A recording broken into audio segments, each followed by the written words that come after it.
আচ্ছা, Genghis Khan নামটা শোনার সাথে সাথেই আমাদের মাথায় কি আসে? রক্তপাত, নির্মমতা আর ধ্বংসের এক ভয়ঙ্কর ছবি, তাই না? এটি ইতিহাসের সবচেয়ে ভয়াল নামগুলোর একটি।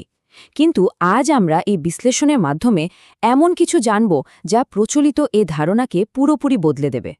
তথ্যের গভীরে গিয়ে আজ এমন কিছু উঠে আসবে যা সত্যি বেশ চমকপ্রদ। তাহলে স্বভাবতই একটা প্রশ্ন জাগে, ইতিহাসের সবচেয়ে ভয়ঙ্কর বিজেতা হিসেবে পরিচিত মানুষটি কি আসলে একজন দূরদর্শী আর প্রগতিশীল শাসক হতে পারেন? শুনতে অদ্ভুত লাগলেও আমরা তাকে যতটা বর্বর ধ্বংসকারী হিসেবে চিনে এসছি, এই একমুখী মিথের আড়ালে লুকিয়ে থাকা আসল সত্যিটা কিন্তু একদমই আলাদা। একদিকে যেমন আছে সেই চেনা মিথ, ধ্বংস আর ভয়ের গল্প, ঠিক তেমনি অন্যদিকে রয়েছে সম্পূর্ণ ভিন্ন এক অজানা বাস্তবতা, যেখানে আছে যোগ্যতার মূল্যায়ন, অভাবনীয় সহনশীলতা আর এক সুসংগঠিত সমাজ ব্যবস্থা। এই বৈপরীত্যই প্রমাণ করে যে সেই ভয়ঙ্কর কিংবদন্তির আড়ালে অত্যন্ত জটিল এবং বহুমুখী একজন নেতার অস্তিত্ব ছিল। পর্ব ১, ট্রমা এবং বেঁচে থাকার কঠিন লড়াই। শুরুর দিকের জীবনের দিকে তাকালে দেখা যায়, বাবার মৃত্যুর পর সমাজ থেকে বিতাড়িত হয়ে চরম দারিদ্র্য আর অনাহারের মুখে পড়ে তার পরিবার। বেঁচে থাকার এই লড়াইটা এতটাই মরিয়া ছিল যে চরম ক্ষুধার তাড়নায় কেবল নিজেকে বাঁচানোর জন্য তিনি নিজের ভাইকেও হত্যা করেছিলেন। শুনতে মারাত্মক শিউরে ওঠার মতো হলেও এই নির্মম বাস্তবতাই তাকে যে কোনো মূল্যে টিকে থাকতে শিখিয়েছিল। কিন্তু এই নির্মমভাবে বেঁচে থাকার লড়াইয়ের পাশেই আবার অদ্ভুত এক সম্মানের নীতিরও দেখা মেলে। ধরুন তার বন্ধু জামুখার কথা, যে পরে চরম শত্রুতে পরিণত হয়েছিল। যুদ্ধে তাকে পরাজিত করার পর কিন্তু তিনি তাকে হত্যা করে অপমান করেননি, বরং এক সম্মানজনক মৃত্যু দিয়েছিলেন। অর্থাৎ চরম নিষ্ঠুরতার মাঝেও শত্রুকে সম্মান জানানোর এক নিজস্ব নৈতিক কোড তার ছিল। পর্ব ২, ইয়াসা এবং যোগ্যতার মূল্যায়ন। জীবনের ওই কঠিন সংগ্রাম আর চরম বিশ্বাসঘাতকতার অভিজ্ঞতাগুলো থেকেই জন্ম নেয় ইয়াসা। এটি ছিল মঙ্গলদের অত্যন্ত কঠোর কিন্তু বাস্তবমুখী এক আইন ব্যবস্থা। মজার ব্যাপার হল, এখানে ধনী গরিবের কোনো ভেদাভেদ ছিল না। চুরি বা বিশ্বাসঘাতকতার জন্য ছিল চরম শাস্তি, কিন্তু কেউ বিশ্বস্ত হলে তার জন্য ছিল দারুণ সব পুরস্কার।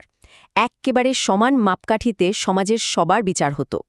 তার সবচেয়ে যুগান্তকারী নীতিগুলোর একটা ছিল উচ্চ বংশের চেয়ে বিশ্বস্ততা এবং দক্ষতাই বেশি গুরুত্বপূর্ণ। একটু চিন্তা করে দেখুন তো, সেই আমলের অভিজাততান্ত্রিক সমাজে এমন একটা দার্শনিক পরিবর্তন কতটা বিশাল ব্যাপার ছিল। বংশ পরিচয় নয়, বরং একজন মানুষের যোগ্যতা এবং বিশ্বস্ততাই ছিল তার কাছে সবচেয়ে বড় গুণ। বাস্তবে এই যোগ্যতার মূল্যায়ন ব্যবস্থাটা ছিল রীতিমতো অভাবনীয়। জন্মগত অধিকার পুরোপুরি বাতিল করে দেওয়া হয়েছিল। পদোন্নতি জুড়ত শুধুই দক্ষতার জোরে। মানে একজন সাধারণ সৈনিকও যদি দক্ষ আর বিশ্বস্ত হতো, তবে নিজের যোগ্যতায় সে সোজা সেনাবাহিনীর সর্বোচ্চ পদে বা জেনারেল হয়ে যেতে পারত। পর্ব ৩, প্রগতিশীল সামাজিক নীতি। সামরিক দিকের বাইরে ত্রয়োদশ শতাব্দীর প্রেক্ষাপটে তার প্রশাসনিক নীতিগুলো দেখলে সত্যি অবাক হতে হয়। নারীর ক্ষমতায়নের ক্ষেত্রে তিনি ছিলেন একদম অনন্য।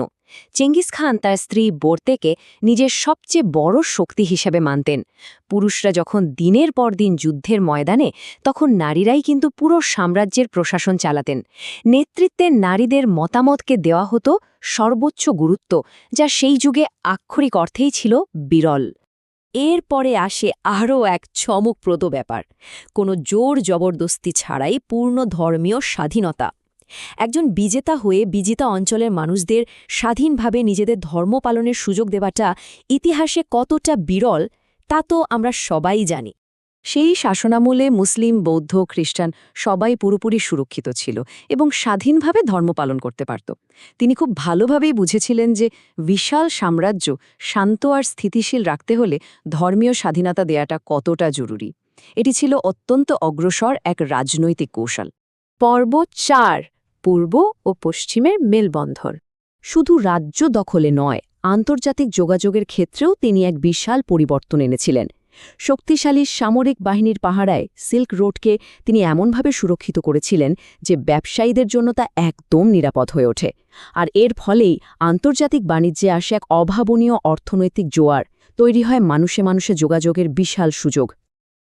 এই নিরাপদ যোগাযোগ ব্যবস্থা পূর্ব আর পশ্চিমের মাঝে এক অবিশ্বাস্য সেতুবন্ধন তৈরি করে দিয়েছিল।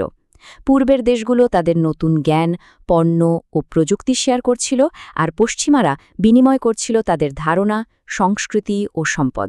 এই বিশাল সাংস্কৃতিক আদান-প্রদান বিশ্বের ইতিহাসকেই চিরতরে বদলে দেয়। শেষ পর্ব, রক্তপাতের ঊর্ধ্বে। পুরো জীবনটাকে বিশ্লেষণ করলে তার প্রকৃত উত্তরাধিকারের একটা স্পষ্ট ছবি পাওয়া যায়। একদিকে চরম রক্তপাত ঠিকই ছিল, কিন্তু অন্যদিকে তিনি ছিলেন এক দারুণ দূরদর্শী সংগঠক, ন্যায়পরায়ণ নেতা এবং সর্বোপরি এক অত্যন্ত মানবিক প্রশাসক। এই সোর্সের মাধ্যমে আমরা দেখতে পাই শুধুই একজন ধ্বংসকারী হিসেবে তার যে মিথ, সেটা ভেঙে গিয়ে বেরিয়ে আসে এক বাস্তববাদী আর প্রতিভাবান শাসকের আসল রূপ। তাহলে শেষমেশ একটা বড় প্রশ্ন কিন্তু থেকেই যায়, ইতিহাস কি গ্রেট খানের মানবিকতা আর দূরদর্শী প্রতিভাকে সত্যি পুরোপুরি ভুল বুঝেছে? এই ভাবনাটা বিশ্ব ইতিহাস নিয়ে আমাদের এতদিনকার প্রচলিত ধারণাগুলোকে একেবারেই নতুন করে মূল্যায়ন করতে বাধ্য করে।